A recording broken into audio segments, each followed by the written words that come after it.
sometimes guys can lose their enthusiasm for it a little bit, but I thought we had good pace and good tempo out there, so I was pleased. How do you as a coach work to keep guys honest and keep them working hard even though they get tired working late in the spring? You know, guys still have to want to compete. Coach Helfrich did a good job of making a lot of drills today, competitive drills, and that gets everybody's juices flowing. John Gruden yesterday said he thought it was ridiculous that people say Marcus is just assistant quarterback. What are your thoughts on that? And if people kind of overstate the Oregon system here?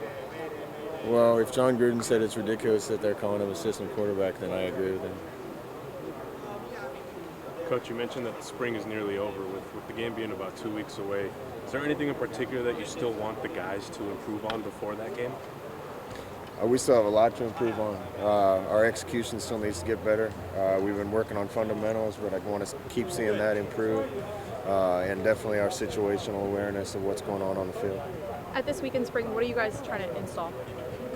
We're kind of done installing. Pretty much what we're going to put in this spring is in, so now it's just a matter of tuning everything up. As a former NFL player, what do you think is going through some of the Oregon players' minds for entering the draft? You know, the draft's always exciting. It only comes around once for you, so it's a moment all those guys will remember.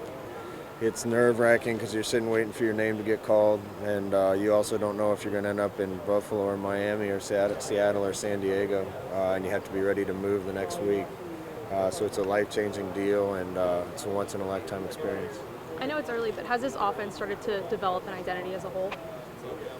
Well, our identity isn't going to change much year to year. We're going to be who we are. But I think we've made some good strides and some good progress. We still have a long way to go and a lot of work ahead of us before game one.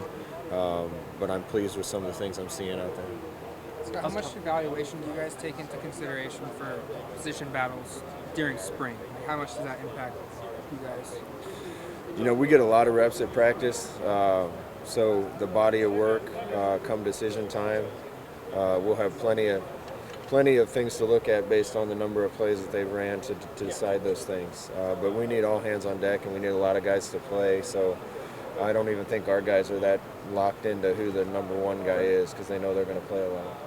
Coach Lubick was just saying that this group of receivers is probably the most depth he's seen out of a receiver group at Oregon in a while. Would you agree with that? Well, when we get everybody up and going that we expect to have next year, then yeah, I think we'll have really good depth at the receiver spot. We haven't had everybody out there for spring with Devin Allen on the sidelines and a couple other guys that we expect to be coming in, but the guys that are out there are doing a great job, and hopefully we have a lot of guys we feel good about playing. How much communication do you have with the guys that are coming in the summer? There's quite a few of the guys that are coming in that are working real hard to learn the system, so they have a head start when they get here. And if some of those guys know what they're doing, they're going to have a better chance of playing next year. Is it kind of week to week though? I mean, are you calling them, or how does that work? Yeah, we talk to them. Some of our GAs do a great job with that. Nate Costum, Matt Neuer on offense, I know, work with some of the young guys to make sure they have an idea of what they're going to hear when they get here. What about Vernon Adams? What is he doing right now, and what can he do right now so that when he gets here, he feels a little bit more comfortable with everything? Well, you know, we're coaching the guys that are here right now. We can't do anything with him until he gets here in June. But you know, we're looking forward to trying to fast track him if he gets here in June 13th. What's the most encouraging thing so far this spring as far as your offense that you've taken from it so far? Most encouraging thing, I think we got a lot of playmakers. I think we got some guys that can do some things with the ball in their hands. So if we can be efficient and get the ball to the right place, I think we have some guys that can do some damage with it. After scrimmage on Monday, Helfrich said that the offense was kind of trying to get some vengeance after defense kind of took over on Friday. How have you seen the competition between both sides of the ball develop?